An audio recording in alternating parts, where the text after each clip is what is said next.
새해 첫 주일입니다. 오늘 우리가 신년 감사주일로 지키면서 특별히 새해를 주신 하나님께 감사하는 마음으로 우리가 이 자리에 함께 모여 예배하고 있습니다. 신년에도 변함없는 하나님의 은혜와 사랑이 넘치기를 기원합니다. 이제 우리가 신년을 맞이해서 여러분 무엇을 생각해야 될까요? 신년에 내가 하나님께 받을 것이 무엇인가? 이런 걸 생각해야 될까요? 저는 그것보다는 신년에 내가 하나님 앞에서 어떻게 살아서 하나님께 어떠한 영광을 돌리며 하나님의 기쁘신, 하나님이 기뻐하시는 사람이 될까? 여기에 우리의 초점이 맞추어져야 하지 않을까? 또 그렇게 하는 것이 옳다라고 생각을 합니다. 그래서 여러분 이런 생각해 보신 적이 있지요? 나는 때때로 불순종하곤 하는데 과연 나의 구원은 어떻게 될까? 또 나는 종종 내 자신이 왕이요 주인이 되어 살아버리곤 하는데 과연 나는 무엇으로 구원을 확증받을 수 있을까? 또 나는 요즘 믿음이 뚝 떨어져서 내가 생각해봐도 엉망인데 그래도 나의 구원은 이상이 없을까? 자, 우리는 금년에도 중요한 일들이 많이 있을 것입니다. 여러분 개인적으로 중요한 일들이 또 소원하는 것들이 많이 있을 것입니다. 그러나 그 무엇보다도 중요한 것은 우리 자신들의 구원 문제일 것입니다. 내 구원은 안녕한가 하는 문제일 거예요. 자, 첫째로 우리는 내일 일을 알 수 없기 때문입니다. 우리는 오늘 갈지 내일 갈지 모르니까 오늘 반드시 챙겨둬야 할 것이 바로 우리의 구원입니다. 둘째로 세상에서 내가 원하는 것을 다 얻어도 구원을 얻지 못하면 영원한 멸망이기 때문입니다. 구원은 억만금을 주고도 살 수 없는 것이라는 것 여러분이 아실 것입니다. 셋째로 구원은 전적인 은혜로 받는 것이지만 그럼에도 우리가 성경을 찬찬히 살펴보면 분명히 안심할 수 없는 면이 있기 때문입니다. 구원은 분명 은혜이지만 성경은 이곳저곳에서 경고하고 있다는 것을 놓치지 않아야 합니다. 이제 본론으로 들어갑니다. 예수님은 예루살렘으로 올라가십니다. 그동안 몇 번 올라가셨지만 이제 본문에서 올라가는 이 예루살렘행은 특별한 의미가 있습니다. 왜냐하면 십자가의 죽음으로 인류를 구원하시기 위해 올라가시기 때문입니다. 예수님은 예루살렘에 올라가시면서 반복해서 유대의 종교 지도자들과 유대인들을 경고하셨습니다. 야, 몇 번이나 또 어떻게 경고하셨을까요? 첫 번째로 이제 본문 앞을 쭉 보면 무화과 나무가 말라버린 사건으로 경고하셨습니다. 예수님은 길가에 있는 무화과 나무 한 그루를 보시고 그리로 가셨습니다. 무화과 나무는 잎만 무성할 뿐 열매가 단 하나도 없었습니다. 근데 사실 그때는 무화과 나무가 열매를 맺을 때가 아니었습니다. 그럼에도 예수님은 그 무화과 나무에 열매가 없다는 이유로 이제부터 영원토록 내가 열매를 맺지 못하리라 이렇게 저주를 하셨어요. 얼마 후에 보니까 그 무화과 나무는 말라 죽었습니다. 예수님 무화과 나무 저주를 통해서 열매 없는 유대인들을 경고하신 것입니다. 더 이상 유대교인은 구원이 없음을 말하고 예수님을 대적하는 유대의 종교 지도자들과 유대인들은 마치 말라버린 무화과 나무처럼 이제 멸망에 이를 것을 경고하신 것입니다. 두 번째로 두 아들에 관한 비유로 경고하셨습니다. 포도원 주인에게 두 아들이 있는데 맏아들에게 포도원에 가서 일을 하라고 하자 그는 예라고 대답을 하였으나 가지를 않았습니다. 둘째 아들은 싫습니다 라고 대답을 했지만 뉘우치고 밭으로 갔습니다. 예수님은 대제사장들과 백성들의 장로들에게, 백성들과 백성의 장로들에게 이렇게 묻고 또 선언하셨습니다. 그들 중에 누가 아버지의 뜻대로 행하였느냐? 세리들과 창기들이 너희보다 먼저 하나님 나라에 들어가리라.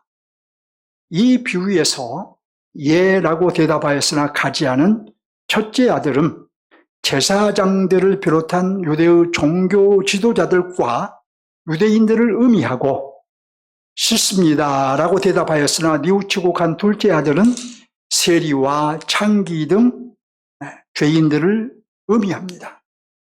세리와 창기 등 죄인들은 회개하고 예수님을 믿음으로 하나님 나라에 들어가겠지만 끝내 회개하지 않고 예수님을 대적하는 유대의 종교 지도자들과 유대인들은 하나님 나라에 들어가지 못하리라고 경고하신 것입니다. 세 번째로 악한 포도원 소작인에 대한 비유로 경고하셨습니다. 한 사람이 포도원을 만들어 농부들에게 세를 주고 타국으로 여행을 갔습니다. 실과를 거둘 때가 되어서 돌아온 주인이 삭슬을 받기 위해서 농부들에게 종을 보내어 이제 농부들은 주인의 농부들에게 삭슬 받고자 했습니다. 근데 농부들은 주인이 보낸 종들을 때려 죽였습니다. 삭슬 주는 대신. 이런 일이 또 한 번 일어나자 주인은 이제 마지막으로 내 아들은 공경하겠지 이런 마음으로 아들을 보냈습니다. 그러나 농부들은 주인의 아들마저 죽였습니다. 예수님은 대제사장들과 바리새인들에게 물으셨습니다. 포도원 주인이 올 때에 이 농부들을 어떻게 하겠느냐? 자, 그들은 대답했습니다.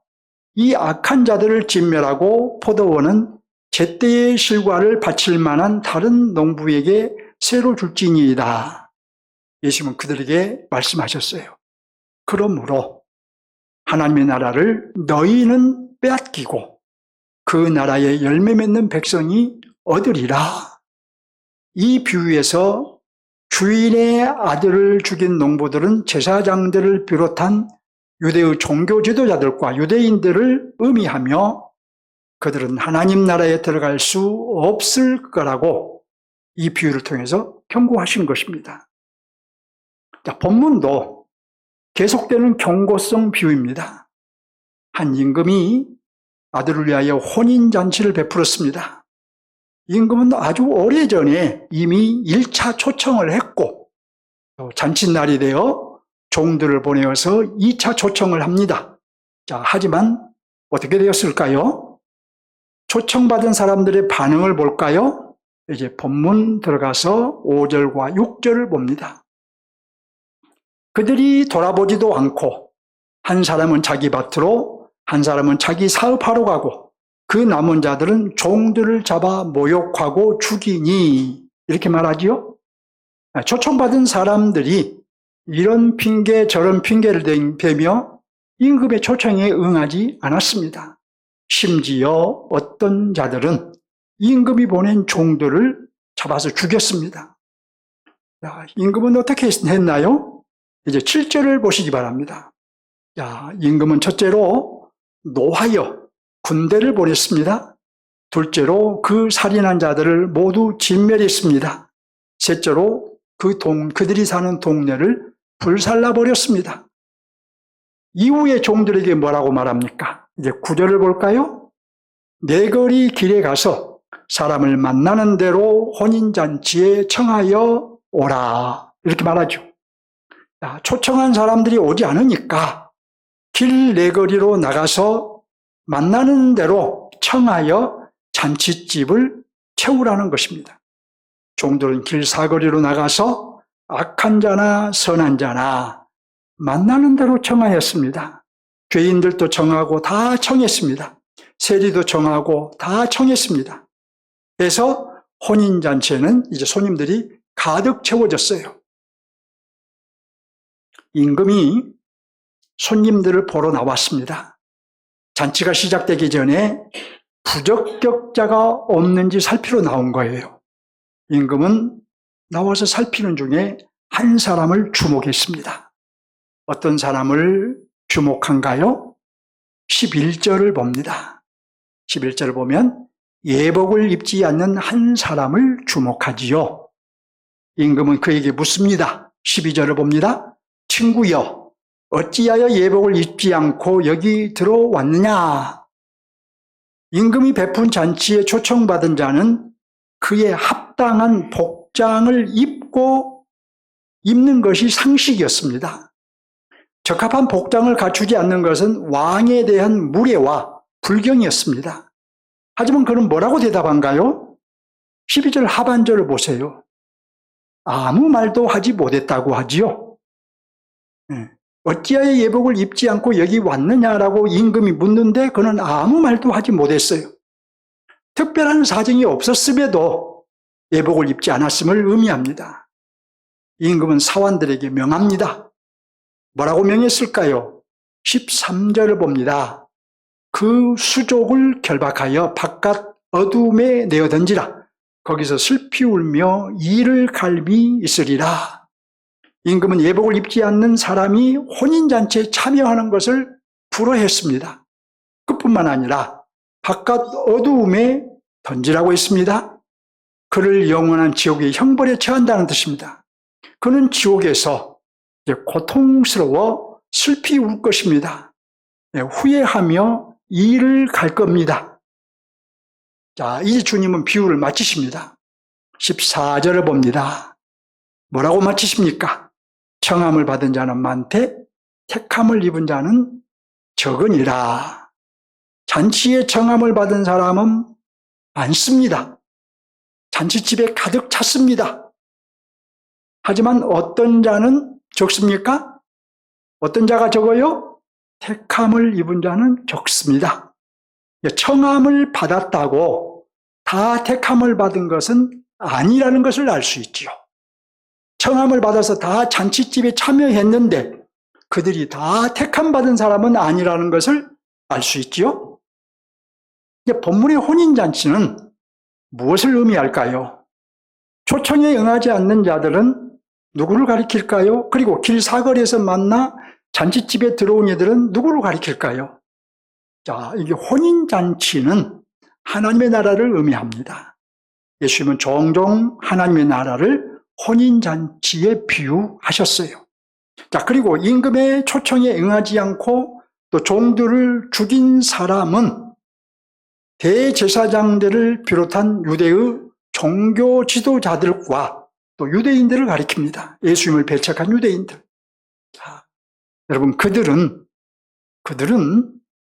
언약을 가진 자들입니다. 유대의 종교 지도자들, 유대인들, 그들은 이방인들이 갖지 못한 언약을 가진 자들이에요. 구약 성경을 가진 자들입니다. 육적으로는 그들이 자랑하는 아브라함의 후손들입니다. 이는 그들이 이미 1차 초청을 받았음을 의미한 거예요. 하지만 그들은 정작 잔칫날의 초청에는 거절했습니다. 하나님께서 보내신 아들 예수 그리스도를 배척했습니다. 이제 곧 다가오는 6월절에 하나님의 아들을 그들은 죽일 것입니다. 따라서 그들에게는 하나님 나라의 문이 닫히게 될 것입니다.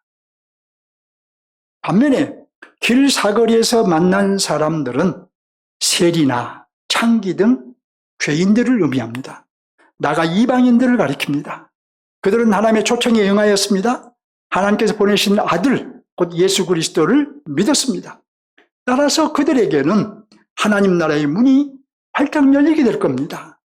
물론 예복을 입지 않는 사람은 비록 초청을 받아 잔치에 참여를 해도 하나님 나라에 들어가지 못할 것입니다. 자, 이 본문이 말하는 바는 무엇일까요? 본문 2절 이하를 먼저 보실까요? 2절 이하를 보면 천국은 마치 자기 아들을 위하여 혼인잔치를 베푼 어떤 임금과 같으니 그 종들을 보내어 그 청한 사람들을 혼인잔치에 오라 하였더니, 여러분 보세요. 무슨 말로 시작합니까? 천국은 마치, 이렇게 시작을 하지요? 예수님은 이 비유가 천국에 관한 비유라는 것을 분명히 하신 거예요. 그러니까 이 비유는 무조건 천국에 관한 비유로 이해를 해야 돼요. 바꾸어 말하면 우리의 구원에 관한 비유인 것입니다. 본문의 임금은 하나님을 반영하고 있습니다. 따라서 하나님 나라의 왕이신 하나님께서 하나님 나라의 문을 열어놓고 모든 사람들을 초청하고 계심을 알 수 있지요. 누구를 통해서 초청하실까요? 네. 구약시대에는 선지자들을 통해 초청하셨습니다. 예수님 당시에는 예수님을 통해서 초청하셨습니다. 사도시대에는 사도들을 통해서 초청하셨습니다. 오늘날은 먼저 믿는 자들을 통해 우리를 초청하셨고, 이제 저와 여러분을 통해서 길 사거리로 나가 불신자들을 초청하기 원하십니다. 그러니까 우리는 여러분, 관계적인 면에서는 하나님의 자녀이지만 사역적인 면에서는 길 사거리에 나가 누군가를 초청해 하나님의 나라를 채워야 하는 하나님의 종인 것입니다. 사역적인 면에서는 종이에요. 왜 초청해야 할까요? 부활하여 승천하신 주님이 다시 오시기 전에 하나님 나라의 잔치, 곧 하나님 나라에 다 채워야 하기 때문이에요. 물론 우리가 초청해도 하나님 나라에 들어가지 못하는 사람도 있습니다. 누가 들어가지 못할까요? 잊지 마시기 바랍니다. 초청을 해도 예복을 입지 않는 사람은 결탄코 하나님 나라에 들어가지 못합니다. 그는 결박을 당하여 바깥 어두운 데 내어 던지게 될 것입니다. 하나님 나라에 들어가지 못할 뿐만 아니라 엄한 심판을 받게 된다는 뜻이에요. 주님 다시 오실 때에 지옥의 형벌에 처해진다는 말입니다. 이 형벌은 최후의 심판으로 두 번 다시 기회가 없습니다. 주님은 이 비유를 어떻게 마치셨습니까? 14절에서 청함을 받은 자는 많되 택함을 입은 자는 적으니라. 비록 하나님 나라의 초청을 받아서 응했어도 그들 모두가 하나님 나라에 들어가는 것이 아니라는 말입니다. 자, 본문의 핵심 메시지가 무엇인가요? 초청받은 사람들 중에 예복을 입지 않는 사람이 있을 수 있다는 거예요. 초청을 받아서 구원받은 사람처럼 보여도 예복을 입지 않아서 최종 구원에 들어가지 못하는 사람이 있을 수 있다는 말입니다. 자, 결국 무슨 말이냐? 초청과 선택은 다른 것이다. 초청이고 선택은 아니라는 거예요. 초청을 받고도 받아들이지 않거나 설사 받아들여 교회에 가입을 해도 예복을 입지 않는 사람이라면 최종 구원에 이를 수 없다는 말입니다. 결국 첫째는 초청에 응해야 하는 것이고 둘째는 예복을 입어야 한다는 것입니다. 이 핵심 메시지는 그러므로 모든 그리스도인들에 대한 경고예요. 저와 여러분에 대한 경고이기도 합니다. 그렇다면 이제 본문이 우리에게 요청하는 것이 무엇일까요? 오늘 핵심 메시지와 또 하나님 나라 관점을 동시에 함께 적용합니다. 핵심 메시지가 곧 하나님 나라의 한 면이기도 하기 때문이에요. 본문의 핵심 메시지는 초청받은 사람들 중에 예복을 입지 않는 사람이 있을 수 있다. 초청을 받아서 구원받은 사람처럼 보여도 예복을 입지 않아서 최종 구원에 들어가지 못하는 사람이 있을 수 있다는 것이죠. 자, 그리고 이 본문의 하나님의 나라는 현재적 하나님의 나라이며 현재적 하나님 나라에 들어간 성도는 예복을 입어야 한다는 면을 보여준 거예요. 그러므로 본문이 우리에게 요청하는 것이 무엇이냐 하면 초청을 받아서 초청에 응한 것으로 충분하다라고 생각하지 말고 반드시 하나님이 명하신 예복을 입으라는 거예요. 이걸 요청하고 있어요. 초청받은 사람이 선택받은 사람이 아니요. 예복을 입은 사람이 초청받은 사람이기 때문입니다. 우리 한번 생각해 봅시다. 여러분은 초청을 받아서 초청에 응했습니다. 지금 이 자리에 앉아있다는 자체가 초청에 응한 거예요. 지금 하나님 나라 잔치에 참여하고 있습니다. 자, 한 가지 문제가 있다면, 한 가지 우리가 생각해야 될 점은 하나님께서 명하신 예복을 입었느냐는 거예요. 초청에 응했는데 하나님께서 명하신 예복을 입었느냐? 여러분은 예복을 입으셨나요? 교우 여러분, 왜 예복을 입는 것이 중요할까요? 다시 말씀드리지만 초청이 곧 선택이 아니기 때문이에요. 초청을 받아서 응했다 해도 예복을 입지 않는 사람은 하나님 나라에 들어가지 못하기 때문입니다. 오히려 그의 수족은 결박되어 어두움에 던져지기 때문입니다. 그는 결국에 지옥에 던져지고 말 것이기에, 그렇기 때문에 우리가 예복을 입었느냐 입지 않았느냐, 이 문제는 어떤 문제보다도 중차대한 문제입니다. 가볍게 생각할 문제가 결코 아니라는 거예요. 그러면 이제 예복이 무엇인가를 생각해야 되겠죠? 무슨 예복을 우리는 입어야 할까요?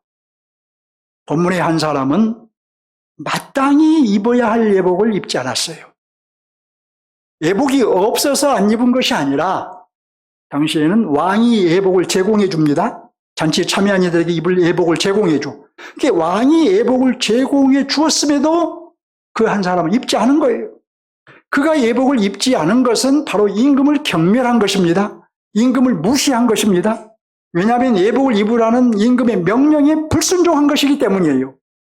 그런즉 본문에서 예복은 무엇을 의미할까요? 바로 순종을 의미합니다. 순종. 하나님께 순종하는 것입니다. 하나님의 말씀에 순종하는 것입니다. 그리스도께 순종하는 것입니다. 그리스도의 말씀에 순종하는 것입니다. 결국 그 한 사람은 어떤 사람입니까? 왕이신 하나님께 순종하지 않은 사람이지요. 비록 초청에는 응하였으나 하나님의 말씀에는 순종하지 않은 사람입니다. 하나님 나라에 들어가고 싶었으나 그리스도께 순종하지 않는 사람입니다. 구원은 받고 싶어서 교회에 가입하였으나, 그래서 교회를 다니고는 있으나 하나님과 하나님의 말씀이신 그리스도께 순종하지 않은 사람입니다. 복음서에 나온 부자 청년이 바로 그런 류의 사람이었어요. 그는 영생에 이르기를 원했습니다. 하지만 그는 예수님의 말씀에 순종하지 않았습니다. 그 결과 그는 영생에 이르지 못했습니다. 반면에 삭개오는 예수의 말씀에 순종했어요. 그 결과 그는 하나님 나라에 들어갔습니다. 순종과 불순종의 결과를 분명하게 아시기 바랍니다. 자, 이제 이쯤 되면 걱정이 안 될 수 없죠. 걱정이 될 거예요. 일단 그러면 순종이 뭔가, 이 순종에 대한 웨스트민스터 신앙 고백을 한번 보겠습니다. 이 웨스트민스터 신앙 고백은 우리가 믿는 믿음의 내용을 정리한 신앙 고백서예요. 뭐라고 정의하느냐? 생명으로 예정된 사람들은 하나님이 창세전에 그의 영원하고 변함없는 목적과 비밀의 계획과 하나님의 선하시고 기쁘신 뜻을 따라 영원한 영광에 이르도록 그리스도 안에서 선택하셨다. 이렇게 말을 해요. 이렇게 정리를 하고 있어요. 웨스트민스터 신앙 고백에. 그러니까 구원받기로 예정된 자는 창세전에 하나님께서 그리스도 안에서 선택하셨다는 뜻입니다. 우리가 여기서 첫째로 생각할 점은 하나님께서 주권적으로 선택받을 자를 예정하셨다면 하나님이 자기 주권으로 선택을 하셨어요. 예정하셨어요. 그렇다면 초청받은 사람은 받았을 가능성이 높을까요? 낮을까요? 높지요. 하나님이 주권적으로 선택하셨으니까 이미 초청을 받아서 응한 사람은 선택받을 가능성이 높습니다. 초청에 응한 여러분은 선택받을 가능성이 높다는 거예요. 자, 둘째로 생각할 점은 정말로 선택받은 사람은 영원한 영광의 이를 자이기 때문에 반드시 그에 합당한 순종이라는 예복을 입는다는 점입니다. 그러므로 선택받은 사람은 자신이 선택받았음을 순종으로 확증해야 돼요. 내가 선택받은 사람이라는 것을 순종으로 확증해야 된다는 거예요. 결국 초청에 응한 여러분은 하나님께 순종해야 합니다. 그러므로 이제부터라도 순종하기 위해 몸부림을 쳐야 합니다, 여러분. 그까짓 거 순종하면 하고 안 하면 안 하고 이렇게 생각하면 안 돼요. 순종하기 위해서 지금부터라도 여러분 치열하게 싸워야 합니다. 내가 순종하지 못한 것을 넘어가지 말고 치열하게 싸워야 돼요. 이렇게 배워서 알면서도 순종하기 위해 몸부림치지 않는다? 이렇게 경고를 받고도 순종하기 위해 영적인 싸움을 싸우지 않는다? 그건 예복을 입을 마음이 없다는 뜻 아니겠습니까? 예복을 입을 마음이 없으니까 순종을 위해서 치열하게 싸우지 않는 거죠. 그는 주님의 엄한 형벌을 피할 수 없습니다. 그 수족을 결박하여 바깥 어두움에 내어 던지라. 혼인잔치에서 쫓아내라는 거예요. 결국 하나님 나라에서 추방하라는 거예요. 뿐만 아니라 지옥의 형벌에 던지라는 것입니다. 거기서 슬피 울며 이해를 갈 것입니다. 이것은 예복을 입지 않는 자의 피할 수 없는 운명입니다. 다른 운명이 없어요.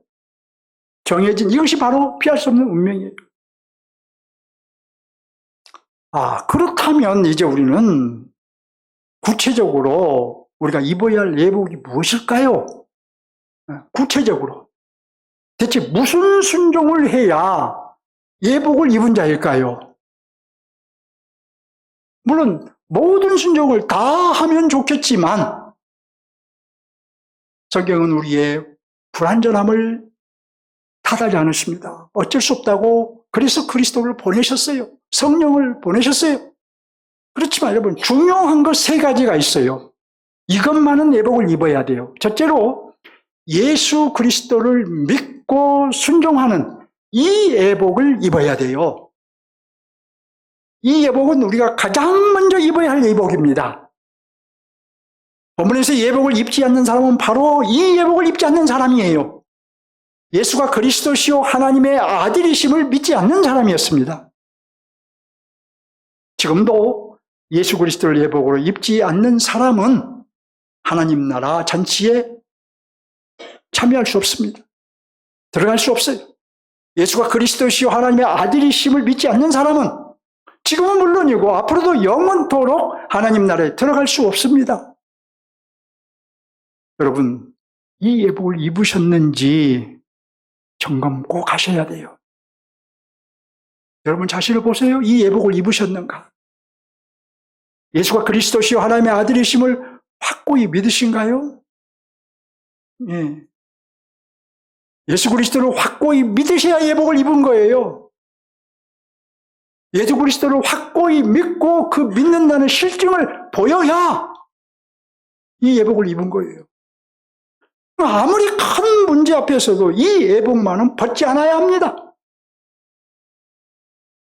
간혹 성도들이 어려움을 겪으면 이 예복을 예복을 입은 것 같았는데 어려움을 겪으면서 이 예복을 그냥 벗어 던져버리더라고요. 그러면 안 돼요. 이 예복을 입지 않으면 결코 하나님 나라에 들어가지 못합니다. 여러분들이 예수 그리스도를 믿어야 된다는 이 복음의 진리를 수도 없이 들었지만 이것이 가장 여러분에게 중요한 진리라는 것을 확고히 믿어야 할 진리라는 것을 꼭 붙잡고 내가 이 예복을 입었는가? 그래서 어떤 상황에서 나는 이 예복을 벗지 않을 수 있는가? 그리고 내가 이 예복을 입었다는 걸, 곧 예수 그리스도시요 하나님의 아들이심을 믿는다는 실증을 보이고 있는가? 살펴야 되겠죠? 이보다 중요한 것은 없습니다.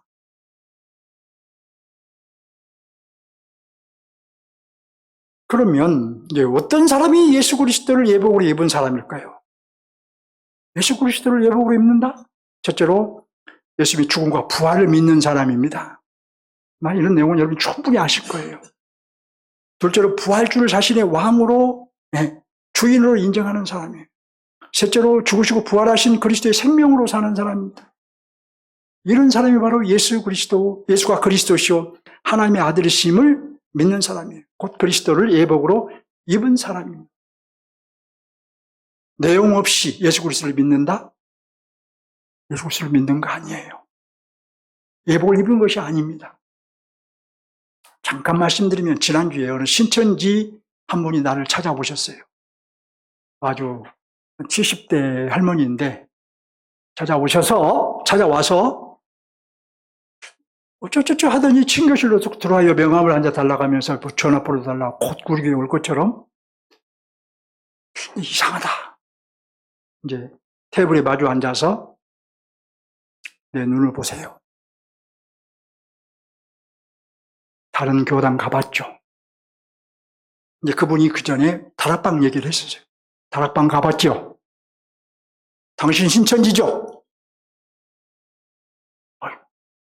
목사님이 어떻게 하셨어요? 당장 나가세요. 14만 4천이 구원받는다는 당신의 교리는 틀렸어요. 이만희 씨의 교리는 틀렸어요. 계시록 7장 그 얘기가 나오는데 바로 조금 내려가 보면 허다한 무리가 나와요. 셀 수 없는 허다한 무리라고 나와요. 성경을 정확히 보면. 14만 4천을 셀 수 없는 허다한 무리라고 하겠어요? 이만희가 안 죽는데요. 많이 늙었던데요. 요즘 보니까. 그래도 안 죽는데요. 나가세요. 목사님이 나는 들어서 아는데 목사님이 안 들어서 모르는데요. 알았다고 얼른 가시라고. 더 이상 교회 다니면서 사탄짓 하지 말라고. 여러분 아무리 큰 열심을 가지고서 예수 그리스도라는 예복을 입지 않으면 구원 없어요. 그 예복을 입어야 돼요. 둘째로 교회의 이름에 순종하는 이 예복을 입어야 합니다. 역시 여러분이 익히 아시는 대로 예수가 그리스도시요 하나님의 아들이심을 믿는 사람은 교회로 부름을 받았어요. 이 진리를 알아야 돼요. 한 개인으로 부름 받은 것이 아니라 교회로 부름을 받은 거예요. 구원받은 우리 각자는 교회로 부름을 받은 것입니다. 이처럼 우리는 교회로 부름을 받았기에 우리 각자는 교회를 이루고 있는 교회의 분자인 거예요. 자, 그러면 성경은 교회를 무엇에 비유하고 있으며 또 교회의 분자인 우리를 무엇에 비유하고 있을까요? 사도 바울은 교회를 그리스도의 몸에 비유하고 있죠. 주님이 교회의 머리시고 교회가 바로 주님의 몸이라는 말입니다. 또 우리들 한 사람 한 사람들은 주님의 몸을 이루고 있는 지체에 비유했죠. 지체의 특징이 뭔가요, 여러분?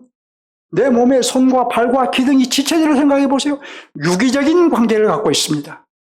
그러니까 어떤 성도는 손이고 어떤 성도는 발이고 어떤 성도는 이 숨을 쉬는 코고 어떤 성도는 듣는 귀라고 할지라도 모든 지체들이 따로따로 놀지 않고 서로 유기적인 관계 속에서 자기 역할을 합니다.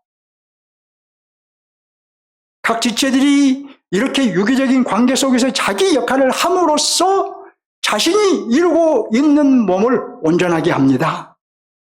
지체 중 한 지체라도 따로 놀거나 제 역할을 하지 않으면 몸은 온전하게 이루지 못합니다. 여러분 보세요. 손이 발에게 불평하거나 또는 발이 손에게 불평하거나 그 몸이 온전하겠습니까? 코가 제 역할을 하지 않거나 귀가 제 역할을 하지 않으면 그 몸이 온전하겠습니까? 발이 위험한데 눈이 보고도 알려주지 않으면 어떻게 그 몸이 온전한 몸이겠습니까? 또 손이든 발이든 머리에 통계와 지시를 받지 않고 내 마음대로 손과 발이 자기 마음대로 움직여버리면 그 몸이 정상이겠습니까? 모름지기 우리 몸의 지체들은 서로 유기적인 관계 속에서 자기 역할을 해야 하듯이 우리는, 저와 여러분은 그리스도의 몸을 이루고 있는 지체들로서 서로 유기적인 관계 속에서 자기 역할을 다 해야 하는 거예요. 그렇게 함으로써 교회를 이루는 거예요. 또 우리의 지체들이 머리의 통제와 지시를 받듯이 그리스도의 몸을 이루고 있는 우리들 각자도 그리스도의 통제와 지시를 받아야 합니다. 교회를 이룬다면서 그리스도의 통제와 지시를 받지 않는다. 그 교회를 이루는 것이 아니에요. 그리스도의 통제와 지시를 받음으로써 교회를 이루는 거예요. 우리는 이렇게 교회 이름에 순종하는 예복을 입어야 합니다.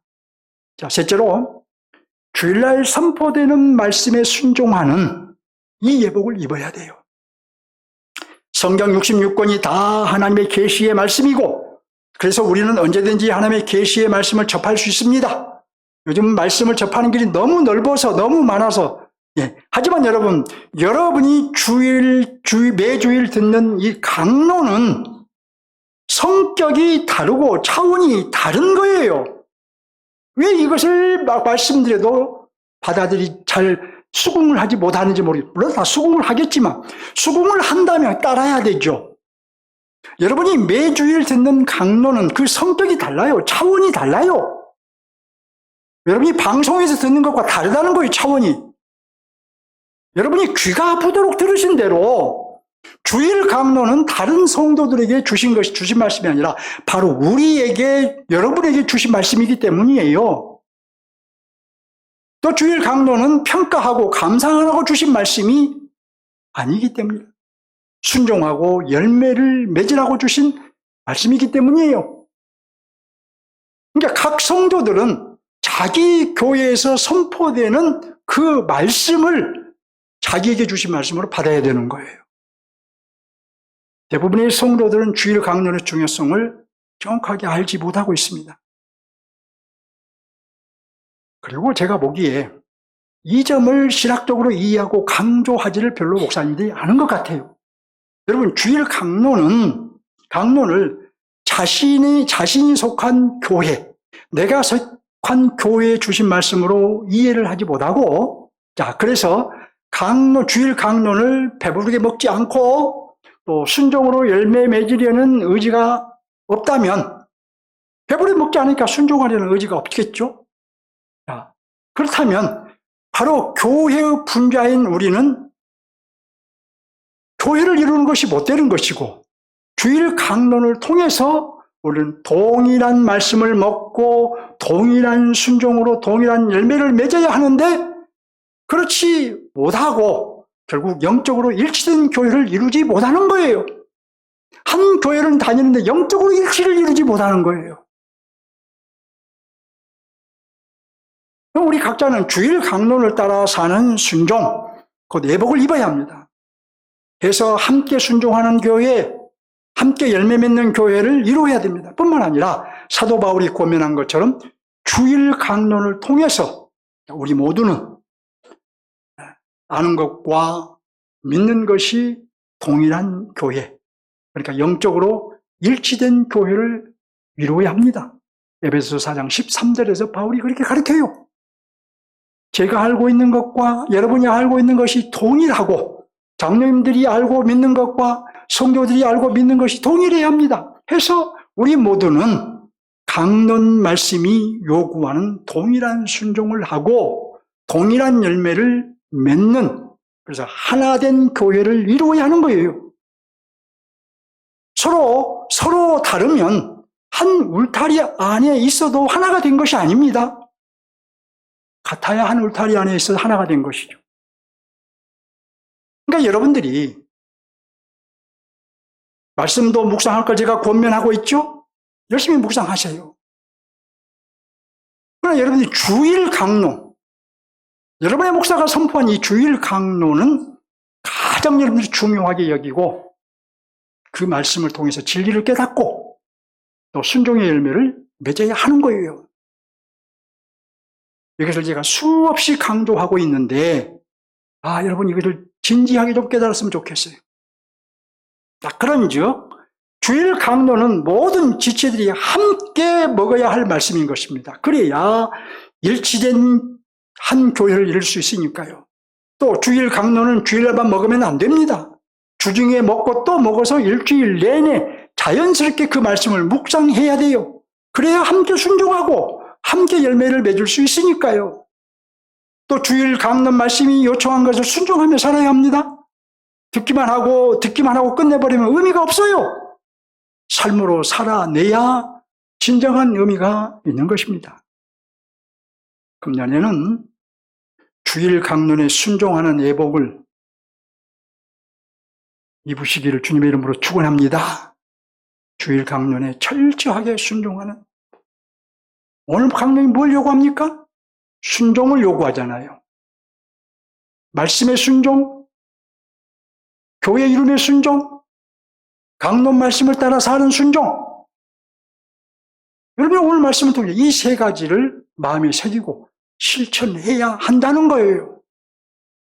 말씀을 맺겠습니다. 교우 여러분, 저와 여러분은 이미 초청을 받았습니다. 하지만 초청이 곧 선택은 아닌 것입니다. 초청이 곧 구원은 아니라는 거예요. 예복을 입어야 선택받은 것입니다. 순종해야 구원받은 사람이라는 것입니다. 그래서 첫째로 예수가 그리스도시요 하나님의 아들이심을 확고히 믿는 순종을 하십시오. 둘째로 교회로 부름받은 사실을 잊지 말고 교회의 이름에 힘쓰는 순종을 하십시오. 셋째로 주일마다 선포되는 말씀을 잘 먹고 그 말씀에 순종하여 우리 모두 동일한 열매를 맺으셔야 됩니다. 이제 예복을 입기로 뜻을 정하셔야 되겠죠? 이 신년 첫 주일에 우리가 무엇을 마음에 정해나 예복을 입기로. 금년 내내 예복을 입는 나날이 되시기 바랍니다. 순종으로 여러분의 구원을 확증하는 한 해가 되시기 바랍니다. 제가 세 가지를 특별히 말씀드렸는데 이 세 가지는 물론이고 여러분들이 마지막 세 번째로 말씀드린 대로 주일 강론을 통해서 하나님께서 우리에게 요구하시는 진리를 깨닫고 또 하나하나 순종하는 삶을 통해서 날마다 이 예복을 입어가는 순종하는 우리 교회가 되었으면 참으로 좋겠습니다. 주님을 향해 한 걸음 더 나갑시다. 아멘.